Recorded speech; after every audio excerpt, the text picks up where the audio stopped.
The JSU Tigers have started the season off 2-0 and are headed to play Grambling. But in a dominant defensively, giving up just only 2 yards per play. And they've done it mostly without the help of their star cornerback and number one overall recruit, Travis Hunter, as he's dealing with a high ankle sprain. Now, should the JSU faithful be concerned about Travis Hunter's injury? Let's talk about it after the bumper.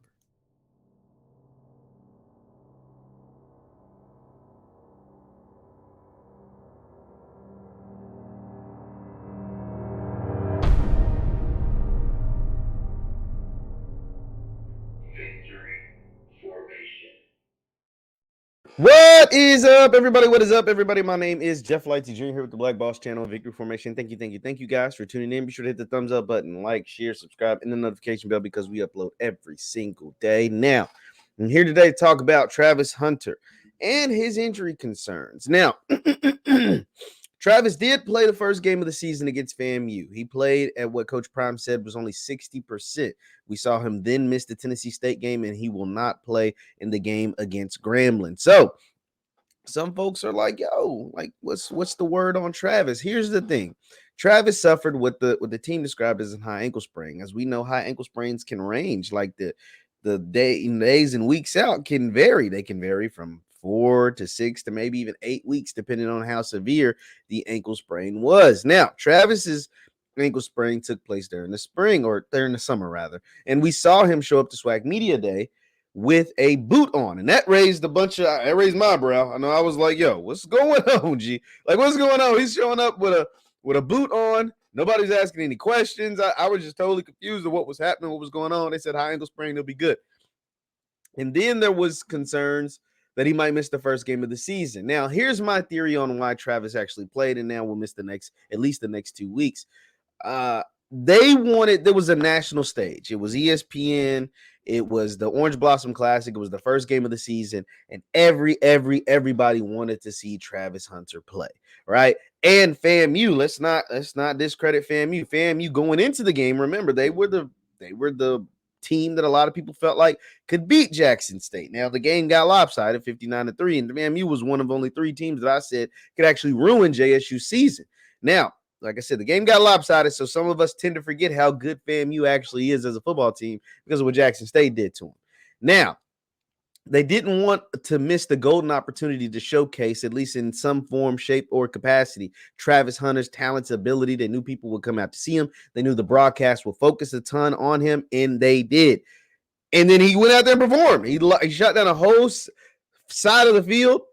He didn't give up any catches, 2 pass deflections. One should have led to an interception, and one that he almost caught by himself. He just stepped out of bounds. Missed Tennessee State because he is still dealing with that injury. And Coach Prime said it best himself. I'm going to read to you from HBCUsports.com. Shout out to HBCUsports.com. When Coach Prime was asked about Travis's status going into the Grambling game, he said, quote, "He's not playing," said Sanders about Hunter's availability. Quote, "We're going to play him when he's healthy. He's ready. We want you to see all of Travis." And that's key. We want you to see all of Travis, the offensive guy, the defensive guy, the special teams guy. We want you to see all of Travis. And I think that's critical when it comes to why he's not playing. And I think that's also critical to take into consideration on why you should not be worried about his injury status and about what's taking place. Simply because if this was the Celebration Bowl, do I believe Travis could play? Yes. But it's not. It's the third game of the season. It's the third game of the season with a team whose defense, without Travis for the most part, is only giving up 2 yards per play. And I'm not talking 2 yards per run. I'm talking 2 yards per play, meaning runs and passes. You know how difficult it is to only give up 2 yards per play when the pass typically goes at least 5 yards down the field? That is impressive. And they've been able to do that without Travis, and they've been able to do that against 2 offenses who are really freaking good. Tennessee State scored 29 points the week before and had 300 yards rushing on a ranked FCS opponent. FAMU dropped 28 against North Carolina with 27 players out. So these are impressive, highly impressive football teams, highly impressive offenses. And Jackson State's only given up 2 yards per play to those two teams. I think coach wants to show you the Travis that we saw in the spring game. And right now, due to his health, he isn't able to give you that Travis, that offensive Travis that scored 2 touchdowns, the defensive Travis that had 2 interceptions, and maybe even a Travis that returned some kicks or something. I don't know. He wants to show you give you the full Travis Hunter experience. Now, Travis did get hurt in high school. He got hurt his senior year, missed most of his senior year because of an injury. I don't think there's too much to concern about. One, Travis has to play 3 years of college.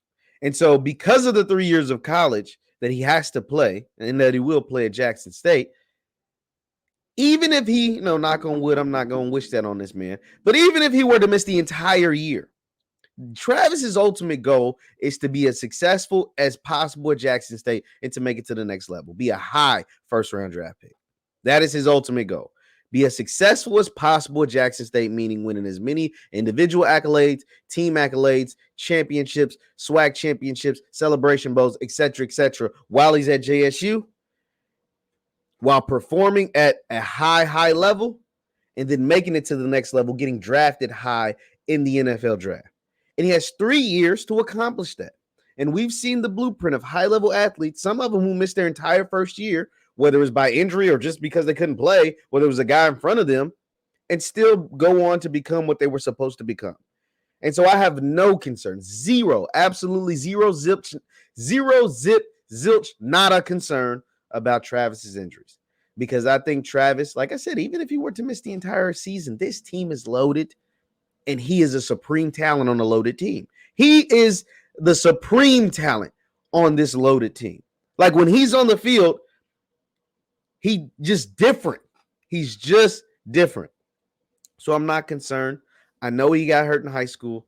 I know he's starting off his injury, with an injury in his college career, but he's bulking up because he came in with a thin frame. He plays a position that is not that's not overly physical, both corner and receiver, not overly physical at those positions. And he has plenty of time to continue to grow into his body, mature, and ultimately get the job done. Come and get done what he came to Jackson State to do. And that is to rack up any and everything individually, rack up any and everything as far as team success, and go to the NFL, get drafted as a high first-round draft pick. And I think all of those things are still on the table. We're 3 weeks into his college career, man. He'll be fine. Leave your thoughts in the comments down below. Once again, my name is JeffLightsyJr with the Black Boss channel and Victor Formation.